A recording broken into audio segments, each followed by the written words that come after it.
عزیزان گرامی، یہ دیکھیں جس روایت کو ہم بیان کر رہے تھے، جس میں 8ویں امام علی ابن موسیٰ رضا علیہ السلام کہ آپ نے فرمایا کہ مومن میں 3 علامتیں ہونی چاہیے۔ سب سے پہلی علامت اپنے رب کی علامت ہے کہ جو لوگوں کے عیبوں کو چھپائیں، کہ جو پروردگار عیبوں کو چھپانے والا ہے۔ دوسری صفت جو ہونی چاہیے وہ اپنے نبی کی صفت ہے، نبی کی صفت جو ہونی چاہیے، خصلت ہونی چاہیے، وہ ہے لوگوں کے ساتھ مدارا کرنا، لوگوں کے ساتھ مدارا کے ساتھ زندگی گزارنا چاہیے۔ مدارا یعنی اس کے معنی بتائیں، تحمل کے ساتھ، تحمل، بردباری، یہ جو ہے اسے کہتے ہیں مدارا، ٹالرنس جسے کہتے ہیں، کرٹسی کہتے ہیں، کہ یہ جو ہے نبی کی سنت ہے کہ تم اس کو اپناؤ تو پھر تمہیں زندگی میں آرامش و سکون رہے گا، آرامش و سکون رہے گا۔ تیسری سنت جو مومن میں ہونی چاہیے وہ ہے اپنے ولی کی سنت، اپنے امام کی سنت جو ایک مومن میں ہونی چاہیے، وہ ہے الصبر علی البأساء والضراء، کہ دیکھو صبر و تحمل کا رکھنا مشکلات میں، مصیبتوں میں، صبر و تحمل کا رکھنا، کہ صبر و تحمل کی بڑی اہمیت ہے۔ مولا کائنات امیر المومنین علی ابن ابی طالب علیہ السلام آپ فرماتے ہیں کہ الصبر من الایمان کالراس من الجسد، کہ دیکھو صبر ایمان کے لیے ایسے ہیں جیسے سر بدن کے لیے ہوتا ہے۔ اگر بدن پہ سر نہ ہو تو پھر بدن بیکار، اگر بدن پہ سر نہ ہو تو بدن بیکار۔ اسی طرح صبر بھی ایمان کے لیے سر کی مانند ہے، سر کی طرح ہے۔ اس قدر اہمیت دی ہے کہ ایمان میں صبر کا مقام سر کا ہے، سر کا ہے، اس قدر اہمیت ہے۔ پیغمبر اکرم محمد مصطفیٰ صلی اللہ علیہ وآلہ وسلم آپ نے فرمایا الایمان نصفان، ایمان کے 2 حصے ہیں، نصف الشکر و نصف الصبر، ایمان کے 2 حصے ہیں، دو حصے ہیں۔ ایمان کا آدھا حصہ شکر ہے اور آدھا حصہ صبر ہے۔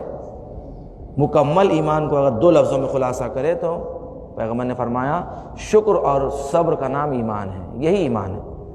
کہ دیکھو زندگی میں تمہیں اللہ کچھ نعمتیں عطا کرے گا، تمہیں کچھ اللہ خوبیاں عطا کرے گا، تو جب بھی تم اللہ کی نعمت دیکھو، خوبیاں دیکھو تو اللہ کا شکر کرتے رہو، اللہ کا شکر ادا کرتے رہو کہ اللہ نے تمہیں کیا کیا نہیں دیا، تمہیں کیا نہیں دیا۔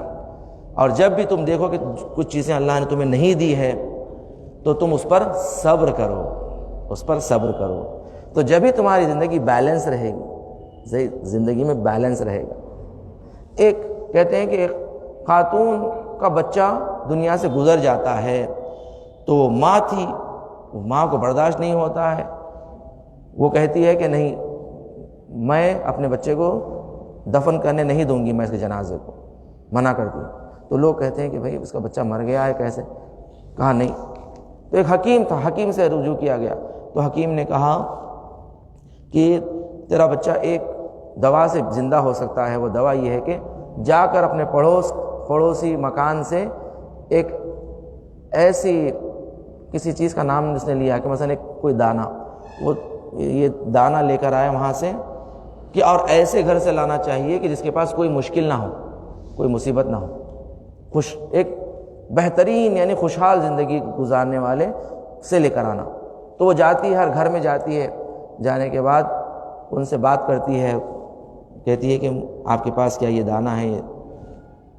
تو وہ کہتے ہیں ہمارے پاس ہے۔ پھر اس کے بعد کہتی ہے کہ آپ کی زندگی کیسے گزر رہی ہے، خوش ہے، راضی ہے؟ انہوں نے کہا کہ ہاں بس خدا کا شکر ہے، مگر مصیبتیں ہر ہے، یہ مصیبت ہے، یہ پریشانی ہے، یہ ہے یہ۔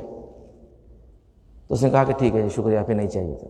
دوسرے مکان میں جاتی ہے، دوسروں کے پاس، کہتی ہے کہ آپ خوش ہے، زندگی میں خوش ہے؟ کہا کہ نہیں، ہمارا شوہر ایسا ہے، فلاں ہے، یہ ہے، بد اخلاق ہے، بدتمیز ہے، یہ ہے۔ پھر دوسرے گھر میں جاتی ہے، کہتی ہے کہ ہماری اولاد خراب ہے، فلاں ہے، یہ ہے۔ کسی اور کے پاس گیا کہ ہم بیماریاں ہیں، پریشانی لگی ہوئی ہے، بیمار ہے، فلاں۔ چوتھے گھر میں جاتی ہے۔ اس طریقے سے ہر گھر میں جاتی ہے، کوئی نہ کوئی مشکل، کوئی نہ کوئی مصیبت، کوئی نہ کوئی پریشانی ہر گھر میں ملتی ہے۔ وہ سارا محلہ ڈھونڈنے کے بعد پھر آگے کہتی ہے کہ میرے بچے کو لے جا کے دفن کر دیں۔ یعنی اللہ نے ہر گھر میں مصیبت دی ہے، ایسا کوئی نہیں ہے کہ کسی کے گھر میں کوئی مصیبت نہیں ہو۔ مختلف قسم کی مزاج، مختلف پریشانیاں، بلائیں، حل ہر کسی کو دیا ہے. ایسا نہیں ہے کہ فقط مشکلات بلائیں ہیں تو فقط میرے لیے ہی ہے، کسی اور کے لیے نہیں ہے. نہیں، یاد رکھیں مشکلات، کیونکہ اللہ نے اس دنیا کو مشکلات کے لیے بنایا ہی ہے. یہ دنیا ہے دار البلا، یہ دنیا دار البلا ہے تاکہ تمہیں آزمایا جائے، تمہیں امتحان کیا جائے، ٹیسٹ کیا جائے کہ تم کیسے رہو گے. کبھی اللہ نعمت دے کے امتحان لیتا ہے، کبھی انسان سے نعمت چھین کے امتحان لیتا ہے.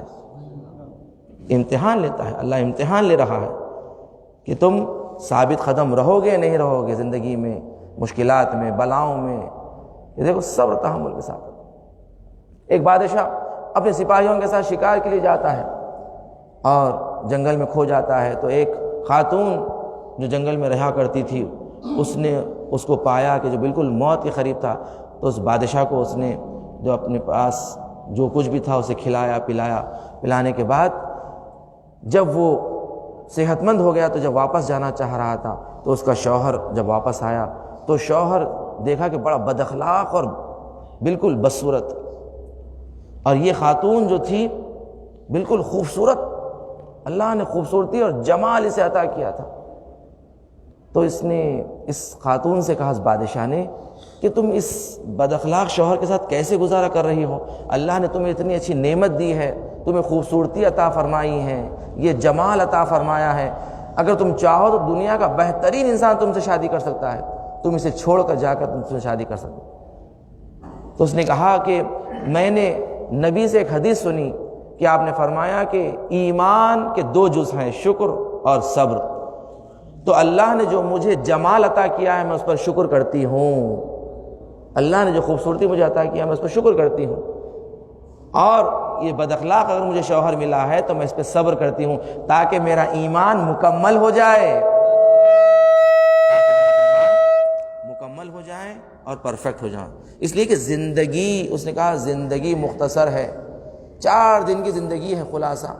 حضرت نوح سے پوچھا گیا تھا کہ زندگی تم نے کیسے گزاری، کیسے گزری؟ آپ جانتے ہیں نا سارے انبیاء میں حضرت نوح سب سے طولانی عمر کا کرنے والے. جب جناب ملک الموت نے پوچھا کہ زندگی کیسے گزری تو آپ نے فرمایا جیسے ایک کمرے میں 2 دروازے ہو، ایک دروازے میں سے داخل ہوئے، دوسرے دروازے سے باہر نکل گئے. زندگی کا خلاصہ اس طریقے سے کیا. تو سوچے یہ مختصر سے ایک کمرے کی زندگی کے لیے ہم اتنے پریشان ہیں، اتنا اسٹرگل کر رہے ہیں، ساری زحمتیں ہم آخرت کو پامال کر دیتے ہیں اس دنیا کی خاطر. آخرت کی کامیابی کو زندگی، طولانی زندگی، ہمیشہ رہنے والے ہیں، مرنے کے بعد ہمیشہ کی زندگی ہوگی جنت میں یا جہنم میں، تو اس کی خاطر محنت کرے انسان، اس کی خاطر کرے. ٹھیک ہے 2 وقت کی روٹی کے لیے انسان کو محنت کرنا ہے، گزارنا ہے بس، مگر یہ یاد رکھیں کہ یہ زندگی ہماری موقت ہے. ہم ٹرین کے کمپارٹمنٹ میں بیٹھے ہوئے ہیں، ہمارا اسٹاپ آنے والا ہے اور ہمیں اترنا ہے، ہمیں اترنا ہے، ہمارا بھی اسٹیشن آنے والا ہے. کل نفس ذائقۃ الموت.